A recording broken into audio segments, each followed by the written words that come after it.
I don't think that would be too much value, but hey, that instant heal does actually come into a factor in actual fights. But only one stack, I think, is necessary. So many good players, though, in this. Punisher clearly playing a little bit passive, starving Aiden and Gilly directly underneath him. They found themselves a cabin that should not have too many people push them. Whereas if you're in Misty Meadows right now, there's a number of players, specifically Nut, who might get on your wall, might knock on the door of one of your houses. And honestly, if Nut comes knocking, you do not want to answer, because he's just been playing almost like Crackshot, busting in and having no problem putting the pressure on opponents. We saw in particular when they first came onto the scene, they actually we got into it a little bit on Twitter, because I had called out, I was like, hey, I don't think Nut and 2xe will end up repeating their performance. They came super close to qualifying and just proving absolutely everyone wrong. They're one of the most consistent duos going through, and two controller players who were very much so kind of ahead of that curve of playing hyper aggressive that we saw a bunch of people pioneer after the fact. So to see them flip over to the console side, have a lot of success on that track, and now also flipping back, putting them in the general pool, and seeing the success of these console and mobile players is really impressive. There was a player, RZ Lazen, or YT RZ Lazen, go ahead, give him a shout out on YouTube, who ended up finishing 25th in Europe. 25th out of the top 600 players. That's nuts. That's very, very good. And very, very good is what Till is going to have to play against Saf, who is one of the original W Key Lords, but things have changed for Saf, especially in solos. You mentioned it. Not necessarily his favorite game mode, and he's on the outside of zone. This doesn't go too far, but when it does close, it will be a very, very damaging one. And so this fight going in this direction is kind of interesting, but maybe they don't quite care whether they make it out of this alive. Maybe they just want this last elimination until we'll do the perfect window at it to find the corner of Saf and end that one right out. Can he actually make the mad dash in? He has the flopper, but there's still now going to be pressure. Till with 44 HP, it's a 5 tick. He takes time for a mini, and then the flopper. I think he can edge his way in, but he's stuck behind his builds and has to spend a launch pad. Oof. Can I get some big oof emotes in the chat there? Because that was a little rough on the execution. The tree actually also hindering him there. So just one thing after another, but does get into zone here. You see Aguilar has control over it. TFC, Fuzzy, and Innocence also on the side with Kaz, Clamps, and Punisher lurking around the outside. If you check the bottom right-hand corner, we are in that 4th storm zone. 30 seconds left for it to close, so plenty of time for people to rotate in, and only a few people who need to get inside that white ring of safety. So probably not too many eliminations that are going to be coming out in this turn. So, Bala, I want to ask you, what do you think of Innocent's loadout here? I was talking about how Nut did not want to pick up those floppers, but man, is this a free ride to placement in the end game. Free ride through basically the 7th and 8th zones if he opts to use it. But also some opportunities for some cheeky plays. In 5th or 6th, right now he's pressuring his former teammate. Right next to him is Assault. And you remember their consistent performances throughout the World Cup duos qualifiers. I think probably one of the most consistent duos, but they just did not push their way through to qualify, unfortunately. But they only got better from there. And now, even sinking a little bit, that's funny. Innocence did pressure him. Visuals up on top. We'll see how this goes through. I think they're plenty centered in this next zone. And you can see now everybody just kind of chilling. That's what we talked about. You can expect not a whole lot of an engagement here until we see the half in, half out. Carson Seat just hanging out on the side. 20 seconds left until that half in, half out reveal. A number of those supply drops are coming down. Again, the guaranteed launch pad can be really critical here, but also launch padding gets this situation changes based on the density of the lobby. And when we say density, we mean how many players are left in relation to the size of the circle.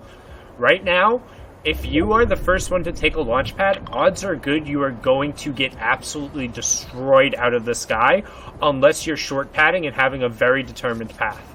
What you can see is that reveal comes out right away because Moose is going straight over to the edge of the zone and making sure he boxes himself up as a number of players begin their rotation, signaling like, hey, other people are moving, they didn't get shot, time for me to go, and Carson begins his walk. And he does, and he gets in. It's a short one.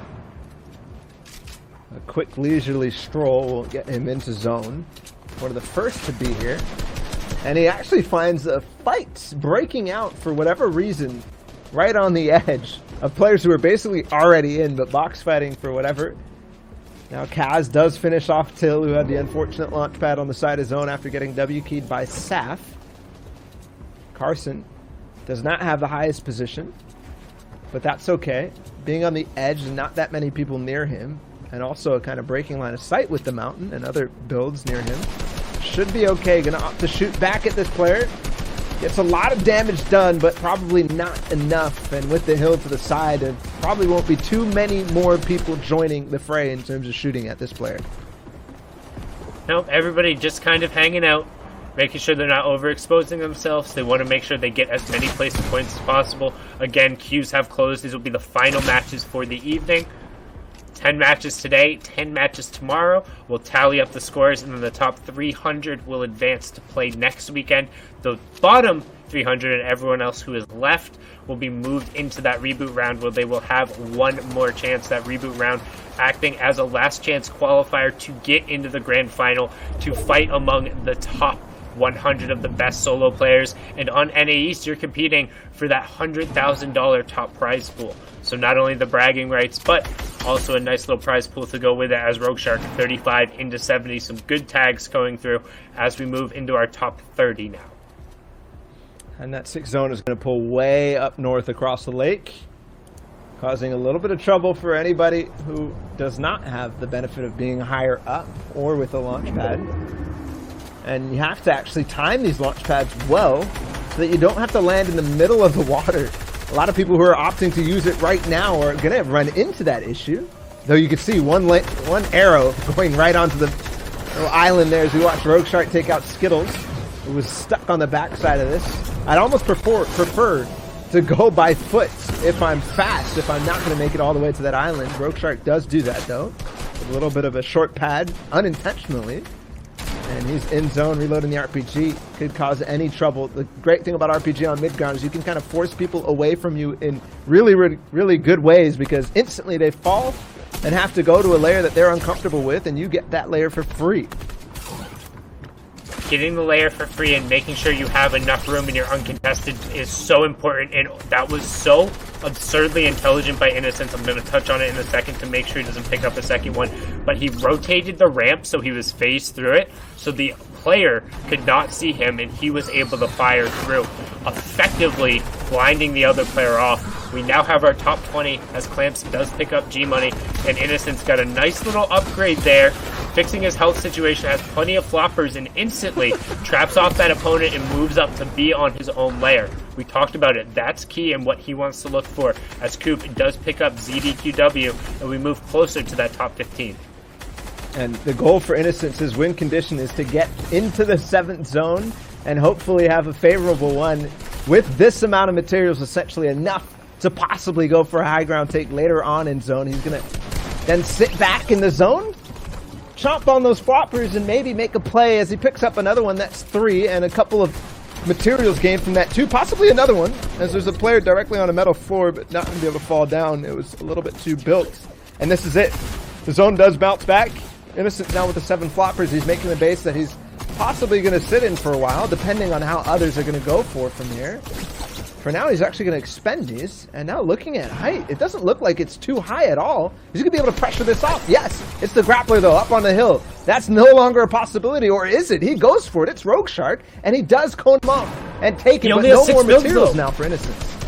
He's completely out of builds, but everyone else is going back up the mountain. He says, nah, I don't need to sit in the storm. I don't need these floppers. They're just for show. I'm going to be a sushi chef, just hanging on to the raw fish and going for the dub. But instead now, he's going to get a little cheeky. He's going to sneak into the backside of the storm. He sees the other player, gets a tag onto Darbsy. Furious knows he's there, but Oh, that's almost unfortunate. The storm is going to draw back over him after he reveals himself, putting him in a very awkward situation, but he makes the best of it by dropping down behind Furious. Can Innocence close out the day? 6 elims with the victory royale would be a monstrous game to close out with. 63 points to come through, but Darbsy wants none of it. Using the harpoon gun and desperately trying to pressure Innocence out. Innocence wants to get that mini off. It wants to try and create space, knowing he has the floppers. He has to bet on the fact that he has more, but Darbsy has the zone control, so he could just start playing the timer. That's one flopper down. You can see it right there in the corner, Bala. Yeah, I'm wondering though, Darbsy just used all of his materials to kind of wait this out, and only one flopper. He's going to go for it because he made that base and kind of made the gamble against Innocence, but he makes it work. The pressure is too much for Innocence as he cannot chomp down on that final. And sitting above everyone else in that number 1 spot is TSM Commandant, aka Commandment, the player for Team Solo Mid. 3 straight victory royales to close out the day. Add into it